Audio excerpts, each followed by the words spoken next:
मेरा नाम अतुल है और इस ऑक्सीजन सिलेंडर से मैं यही मैसेज देना चाहता हूँ कि मुझे तो फ़िक्र करने की ज़रूरत नहीं है क्योंकि मैं अपना ऑक्सीजन सिलेंडर लेके चल रहा हूँ। जो और लोग हैं वो फ़िक्र करें। और एक सवाल गवर्नमेंट से है कि क्योंकि वो हवा तो साफ़ कर नहीं पा रही, तो जो ऑक्सीजन सिलेंडर्स होंगे क्या उस पर सब्सिडी वो देने वाली है पब्लिक को, थोड़ी रियायत मिले ताकि सस्ते में वो ख़रीद सकें। सांस लेने का अधिकार सभी को है, चाहे वो किसी भी जाति, किसी भी रिलीजन या किसी भी इकोनॉमिक बैकग्राउंड से बिलोंग करता है। बट इस ज़माने में, आज की दुनिया में ऐसा हो गया है कि सांस लेने का अधिकार उन्हीं को है जो कि एक एयर प्योरीफायर अफोर्ड कर सकते हैं। And the reason why we come here is not to protest against the government, for the government, nothing is such. हम यहाँ बस अपना एक अधिकार मांगने को आए हैं, वो है साफ़ हवा का। हमें साफ़ हवा चाहिए और हमें अभी चाहिए। हम अपना अधिकार मांगते नहीं, किसी से भीख मांगते। हम अपना अधिकार मांगते नहीं, किसी से भीख मांगते। दिल्ली मांगे साफ हवा, साफ हवा, साफ हवा। रेखा गुप्ता साफ हवा दो, साफ हवा दो, साफ हवा दो। नमस्कार, न्यूज़ क्लिंक आपका स्वागत है। अभी हम मौजूद हैं दिल्ली के जंतर मंतर पर, जहां पर दिल्ली के एक सेक्शन का दिल्ली जंतर मंतर पहुंचा है। और ख़ास तौर पर दिल्ली में जिस तरीके से वायु प्रदूषण पिछले कुछ दिनों से लगातार बेहद ख़राब, हालांकि दिल्ली की हवा हमेशा से ही ख़राब रही है, लेकिन अभी जो है बिल्कुल दम घोटू होती जा रही है। आँखों में जलन, गले में खराश होना बहुत आम हो गया। बुजुर्ग बच्चों के लिए बेहद ही खतरनाक स्तर पर है। और इसके बावजूद भी ऐसा लग रहा है जो सरकारों के लिए प्राथमिकता का सवाल नहीं है, क्योंकि इस पर कोई भी ठोस एक्शन लेते हुए नहीं दिखती। सरकारों का बस एक दावा होता है, जो वो आंकड़े जो हैं, AQ का आंकड़ा जो 350, 400, उसको किस तरह से कम करते हुए दिखाया जाए। एक्चुअल में कम कहीं भी नहीं हो रहा, क्योंकि हम देख रहे हैं लगातार दिन पर दिन अगर सरकार एक्शन ले रही होती तो आज हम इस स्थिति पर नहीं पहुँचते। हो सकता है सरकार ने अभी ग्रैब 3 लागू किया है, कुछ समय में जब हम वीडियो रिकॉर्ड करें उसके बाद हो सकता है उसके तब तक ग्रैब 4 भी लागू हो जाए। लेकिन उन हवाओं का क्या होगा जिन हवा में यहाँ के बच्चे, बुजुर्ग, आम जन दिल्ली के रहने को मजबूर हैं। इससे चिंतित सिटीजन्स जंतर मंतर पहुँचे हैं और वो सरकार के सामने अपना विरोध दर्ज कराना चाहते हैं। जो साफ़ हवा हमारा अधिकार है उसको मत छीनिए। इन मांगों को लेकर जो लोग जुटे हैं उनसे हमने बात करी है, किस तरह सरकार से क्या चाहते हैं, दिल्ली के जो माहौल है, जो सरकार एक्शन ले रही है, क्या वो पर्याप्त लगता है या वो नहीं तो और क्या होना चाहिए।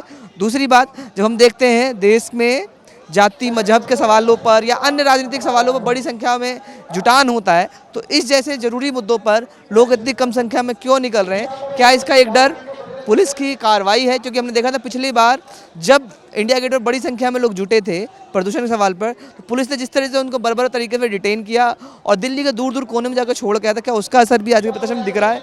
इन सब मुद्दों पर यहाँ पर जो प्रदर्शनकारी हैं उनसे बात करते हैं और समझने का प्रयास करते हैं वो सरकारों से क्या चाहते हैं। I cannot even speak right now because of how bad the air is. I'm struggling to speak, I'm struggling to breathe. While our CM, who is responsible for all this, is sitting in her AC comfortably with 7 air purifiers.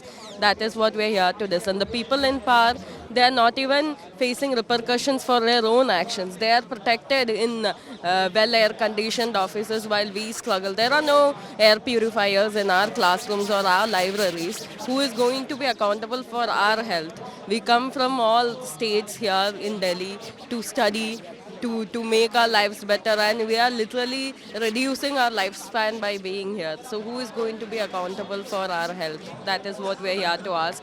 That is what we are here to demand, accountability from the Chief Minister. Protest is about really the frustration of people. These are normal citizens, these are fathers, mothers, grandparents asking for fresh air.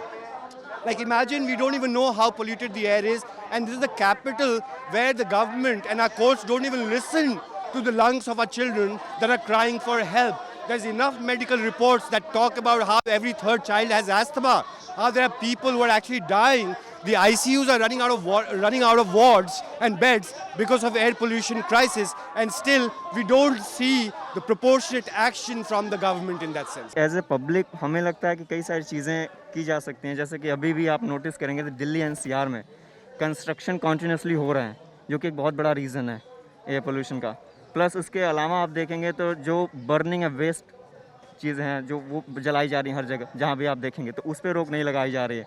Plus transportation के लिए government को काम करना चाहिए, at least उन महीनों में जब एयर पोल्यूशन इतना पीक पर होता है। सरकार कोशिश कर ही नहीं रही है। पहली बात तो सरकार एक्नॉलेज नहीं कर रही है कि हवा में प्रदूषण है, कि एयर पोल्यूशन है, तो हमें सबसे पहले ये अकाउंटेबिलिटी चाहिए, एक्नॉलेजमेंट चाहिए सरकार से कि हाँ, हमारे दिल्ली कैपिटल में पोल्यूशन की बहुत बड़ी प्रॉब्लम है। तो once they acknowledge that, only then they can take measures and steps to ensure कि पोल्यूशन ख़त्म होए। मैंने ये मास्क इसलिए पहना हुआ है कि 300 जब AQI क्रॉस कर जाता है तो वो वायु प्रदूषण नहीं होता, वो केमिकल बायोलॉजिकल वॉरफेयर होता है। तो ये मास्क केमिकल बायोलॉजिकल वॉरफेयर के लिए है, इसको हम सरल तरह से वायु प्रदूषण नहीं बोल सकते हैं। तो इसलिए मैंने ये मास्क पहना हुआ है, ये केमिकल बायोलॉजिकल वॉरफेयर का मास्क है।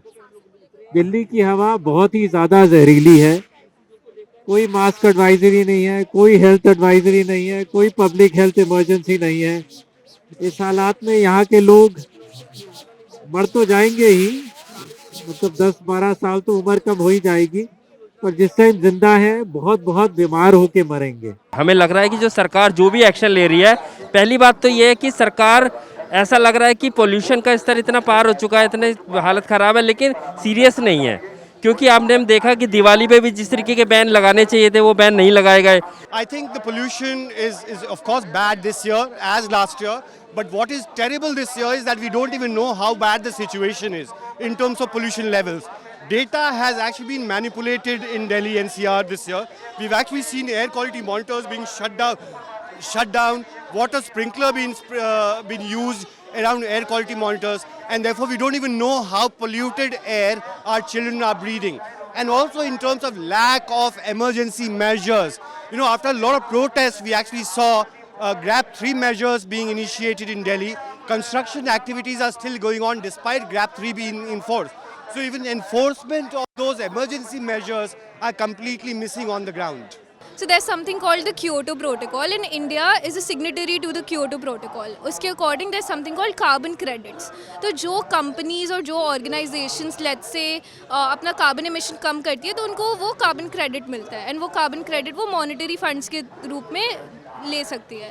तो वी वांट कि दिल्ली भी ऐसा कुछ इम्प्लीमेंट करे, and Delhi also has carbon credits का सिस्टम, बट फॉर फार्मर्स, कि आप इतनी अपना थ्रैशिंग नहीं करें, आप अपने क्रॉप्स ना जलाएं, तो हम आपको इतना कार्बन क्रेडिट देंगे। बहुत बार हम फार्मर्स को बदनाम करते हैं, ब्लेम करते हैं। ऑफ कोर्स स्टबल बर्निंग का कंट्रीब्यूशन है, लगभग 4 हफ्ते से 6 हफ्ते तक जो है स्टबल बर्निंग का कंट्रीब्यूशन 1% से 30% तक जा सकता है।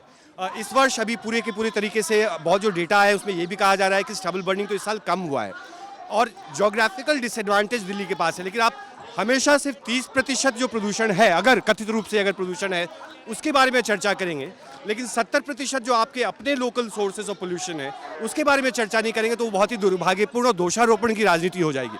क्योंकि हम हमेशा कहते हैं कि 1% से 30% सिर्फ 4 हफ्ते से 6 हफ्ते तक। बनस्पत जो हम 11 महीने का जो सोर्स है प्रदूषण का, जो 40 से 50% सोर्स जो है वो व्हीकुलर पोल्यूशन है। कंस्ट्रक्शन एंड डिमोलिशन का लगभग 30% है। Biomass burning, open burning of garbage, thermal power plants, factories around Delhi, इन सबों के ऊपर आप काम नहीं करेंगे तो बहुत ही इजी एक नैरेटिव हो जाता है कि हम पंजाब और हरियाणा और उत्तर प्रदेश के फार्मर्स को ब्लेम करें। उसको भी रुकना चाहिए।